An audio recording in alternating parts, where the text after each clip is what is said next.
day to you, and welcome to another virtual program from the Conica-Jig Institute. In today's program, we're going to be looking about how a simple piece of fabric can be turned into the pieces that will make a pair of breeches.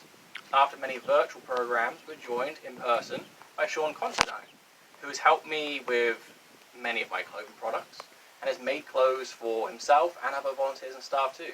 Thank you for joining us, Sean. Well, thanks for having me, Matthew.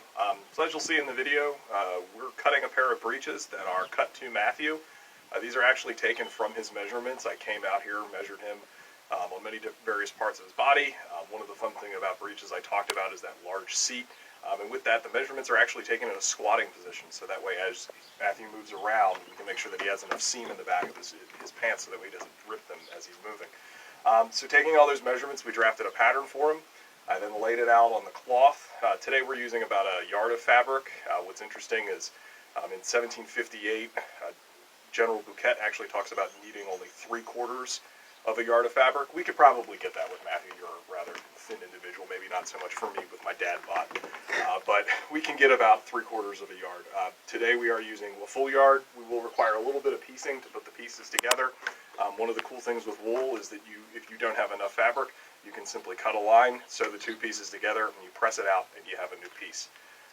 So these breeches, they're being cut. All the pieces will then be assembled.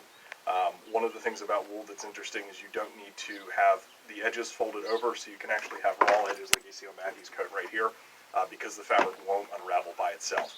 In the 18th century, fabric was more expensive than the labor that was going into making a garment, so you wanted to preserve as much fabric as you possibly could. So Sean, you made this coat for me. Mm-hmm. You provided the fabric for this waistcoat. You made these breeches for Jacob. You made that coat, that waistcoat, and those leather breeches. How many historic garments have you made this year? This year, I keep a spreadsheet. I can't tell you how many I've made total, but I'm somewhere between one garment coming out every 3.5 to 3.75 days. Okay. Now, you are very experienced in this, obviously. Yes. Me, not so much. How long would it take you to make this pair of breeches, to assemble all the pieces? If I'm doing it by hand, and remember personal life, I have a 9-to-5 job, I have 2 young children at home. I can usually pull out a pair of breeches in 3 to 4 days, 5, depending on the complexity of them, what the fabric's being made out of. If I was doing this in 18th century, in an 18th century environment, I could probably do it in a day, maybe 2.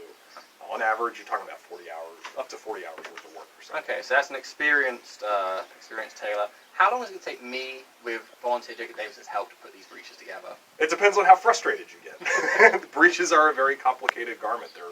There's a lot of pieces, and they go together in a very strange way to modern people. But the first time that you do it, you're going to scratch your head a little bit. You're going to maybe throw something across the room. But after you've done it and you find out all the pieces to go together, they're not that hard. Well, Sean, I appreciate your help in this and everything else. And stick with us, because over the next few weeks, maybe within 40 hours, we'll be assembling these breeches, and maybe we'll be wearing them soon. Thank you for joining us, and have a good day.